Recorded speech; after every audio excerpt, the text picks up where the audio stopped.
All right, looks good. I'm Kimika Seki. Listen up. Today I'm going to show you how to install OpenClaw. Fair warning, this might be a bit difficult for you, but if you think you can handle it, be my guest and watch.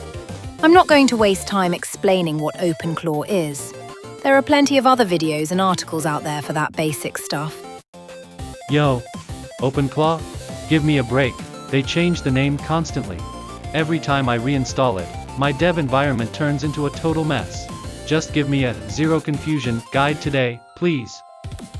Yo, leave it to me. We're going to force this thing to run today, no matter what. But listen, even I ain't perfect. If I hit a snag, you guys better bail me out in the comments. Whoa, hold your horses. Don't just dive right in. What exactly are we looking at here? Is this fresh after cloning the official repo? Oh, hey Pops. Long time no see. Spot on. I just cloned the official repository and CD'd into the directory. First things first, I'm checking the Node version. Oh, Seki-senpai, good to see you. Wait, are you seriously building from source? Isn't that kind of hardcore? Hey Mizuki. Yeah, we're doing it the hard way today. But first, give me the signal. Roger that. Channel ID signal. Engage. Bell rings, transform after school hero. Switching to brave mode, ready to go. Moonlight. Alright, show's over. You make building from source sound tough, but aren't you just copy-pasting commands from GitHub? Don't be naive. GitHub doesn't tell you the whole story. First, we need to enable pnpm, the package manager. Next, check if pnpm is installed. If not, activate the latest version. I see. The classic implied knowledge trap. They assume you already know this stuff. Exactly. Skip this and you'll hit a dead end later. That's why we handle it first. All right, let's speed this up. Install dependencies, build the UI, then build the core. Let's roll. If it all turns green, we win. I've only ever used the easy installer, so I'm actually learning something here.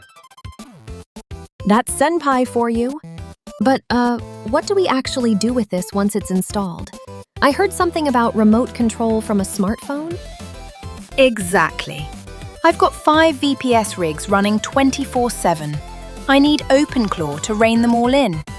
Honestly, I don't even know half the features yet. That's why we force it to run first. Figure out the rest later. Nice. Looks like a success. That update notice for pnpm? Just a warning. Safe to ignore for now. All right, build passed. Next up, onboarding. Starting the daemon and firing up the dashboard. I'm running this whole batch at once.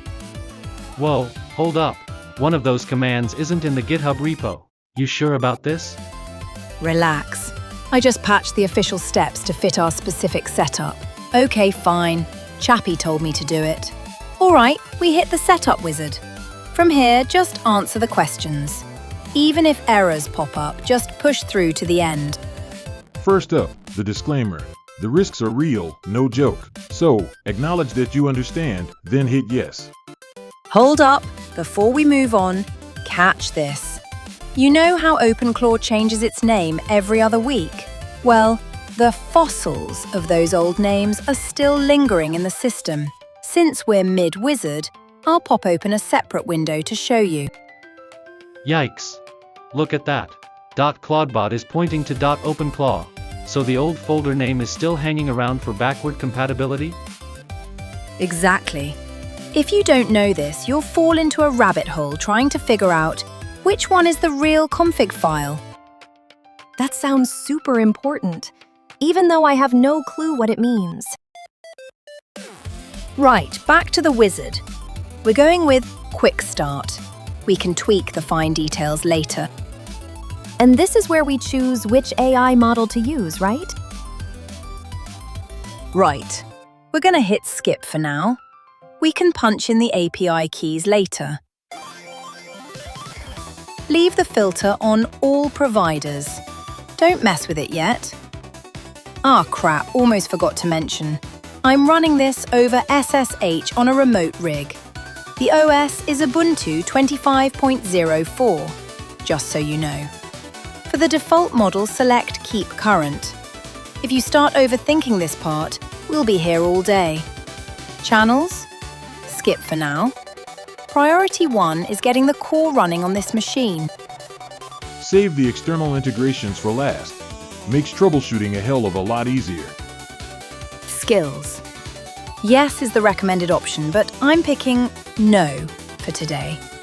Explaining that would take forever. So you're saving that topic for a future video? Smart move. Ugh, don't remind me. I've already got a mountain of raw footage piling up. Editing is going to be a nightmare. Looks like the gateway failed. We're gonna need a workaround for that later. Yeah, I saw it. All right, setup complete. We got the dashboard URL. But watch this.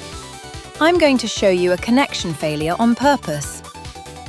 The logs already said it failed, but I guess we're verifying it in the browser just to be sure? Exactly. Now let's break this down with a slide so we don't get lost. First, look at this error.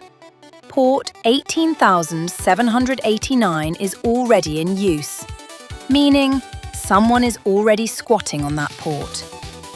So it's not broken, it just means the seat is taken, like someone beat us to it? An invisible guest. In other words, there's a daemon running in the background. Precisely.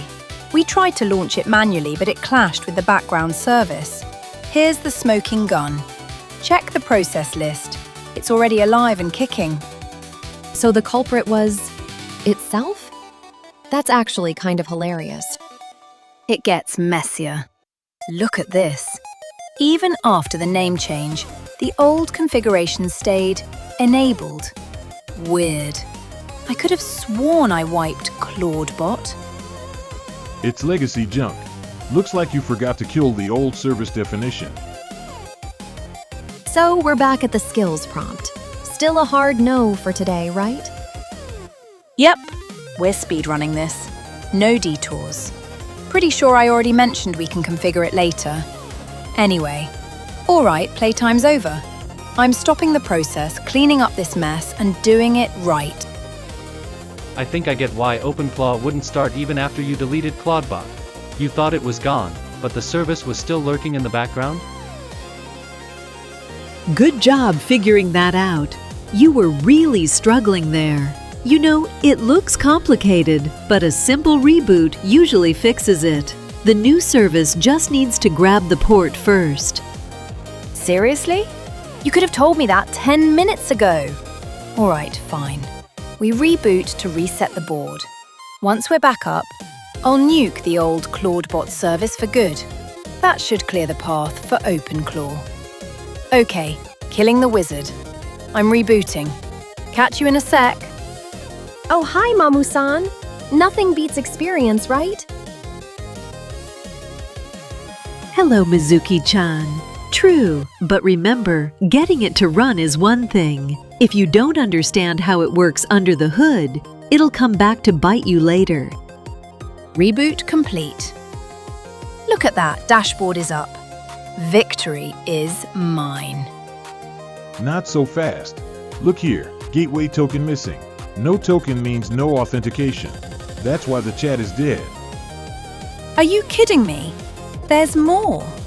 I'm fading fast. I'm so sleepy, Petrashke. I can't go on. Okay, that's enough for today. Just getting the screen to open is a win in itself. We'll tackle the token setup properly in the next video, even though we've barely scratched the surface. So next time is the token hunt. Where to find it, where to paste it. Sounds like a plan. Right. Next episode, we fix the token and aim for a full recovery. For now, retreat. Class dismissed.